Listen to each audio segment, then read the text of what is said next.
ચલાળા ગણપતિ ઉત્સવમાં માનવતાની મહેક મંદબુદ્ધિના બાળકોએ આરતી ઉતારી ધન્યતા અનુભવી હતી। ચલાળામાં ગણેશ ઉત્સવમાં કમી કેરાળાના મનોરોગી આશ્રમના બાળકોએ મળ્યો છે આરતી ઉતારવાનો લાહવો।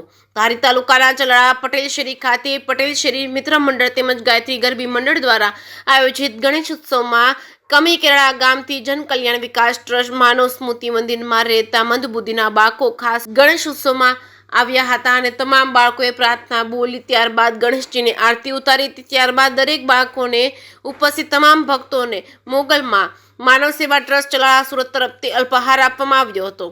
આ અમૂલ્ય અવસરનો લાભ લેવા વોર્ડ નંબર 4ના સભ્ય અશોકભાઈ તેમજ કેતનભાઈ સરવૈયા, ચલાલા બ્રહ્મ સમાજના પ્રમુખ લલિતભાઈ મહેતા, જીતુભાઈ મહેતા, નરેશભાઈ માંગરોળિયા, મિતેશભાઈ ભટ્ટ સહિતના વિશાળ સંખ્યામાં ભાઈઓ બહેનો ઉપસ્થિત રહ્યા હતા। કાર્યક્રમને સફળ બનાવવા ધર્મેશભાઈ જાની, દીપભાઈ મહેતા, વિજયભાઈ મહેતા, પત્રકાર બિપિનભાઈ રાઠોડ, સંજયભાઈ કારિયા સહિતનાએ ભારે જહેમત ઉઠાવી હતી। માર્ગદર્શન તથા સેવા સહયોગ રાજુભાઈ જાની અને તેમની ટીમે આપ્યું હતું।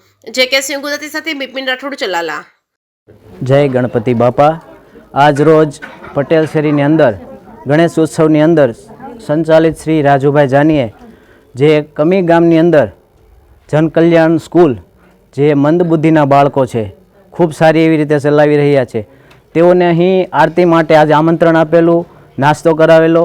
ત્યાંથી હર્ષભેર જે મંદબુદ્ધિના બાળકો આવેલા છે એઓને ખૂબ આનંદ થયો અને આ જ ગામની દીકરી જેમનું નામ મનીષાબેન છે કે આપણા ચલાળાના જ છે અને ખૂબ સારી એવી સેવાઓ કરે છે। તો ગણપતિ દાદાને આજ રોજ આપણે એવી પ્રાર્થના કરીએ કે એની સ્કૂલની પ્રગતિ થાય અને એની અંદર એવી હિંમત આવે કે આ બધા મંદબુદ્ધિના બાળકો છે એ ખૂબ સારા થઈ જાય એવી આપણે ગણપતિ દાદાને પ્રાર્થના કરીએ। બોલીએ ગણપતિ મહારાજની જય।